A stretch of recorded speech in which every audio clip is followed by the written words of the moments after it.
Yo, it's here for your mama kwaba about Wise Youth Production TV so. Anope yenya some information be say air condition bi ayera. Nti ye ba betie den air condition right. Nti ye hu bribe wa nti ye ntwem enkwa ne nche ne misa and the reason why nti air condition right. Brown Patrol, good morning. Good morning. Me patron let's say. Nyame adum. Okay, me patron yenya information be say air condition bi ayera nti ubetimi ama information kakra. Oh, air condition no. Air condition dey minimum information bebre wo ho. Un say ahomachi nya be 5 ni mu me shedam. E na meti kukukuku me dan achi. Okay. Enti me bie ye no un say papa bi so tie dan achi. Ono no use air condition no. Me bie na emponche 4. Emponche 4 me say madam. Eh, emponche 4. Ni pomponche ana say. Madam pa emponche omo na mfom emponche 4. Hey, where dey ehu? Enti me bia bo mu yan say air condition emponche na ji e dey ato omo kon. Omoyi air conditioner ato.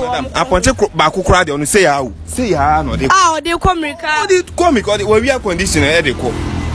Hey. We air conditioner dey ko. Aba no ko do. And we dey ya we. Oh, me pacho me an interview. No we wa dem na an interview ya. Internet send nsem o keka nsisi so sam. Akondi o dey ko. Ko na ye be ya dey also. Okay. Ni papa engineer. Okay.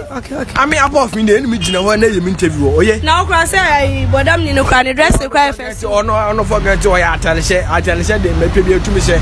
Ah, okay. Yes. Ba asem ni minyim air condition no asem mo si ni minyim. Me pacho. Okay. Why you no? No ho asem ni ye bi. Kasa air condition no ma asem ni na kwesi ni de no tu fa yum no tu fa yum Be na o kan was. Nye air condition e bi sem no asem ya. Air condition. Just ro ye. Dabi tie ye bi say air condition yanka say o yanka wa. So you nyama bi no si no tu fa yum but condition wa ye palatable be critical. Tie for the aye dey omo say condition no anya palatable be critical. Why critical? Anya ye di no ho agim aye critical nti anya ye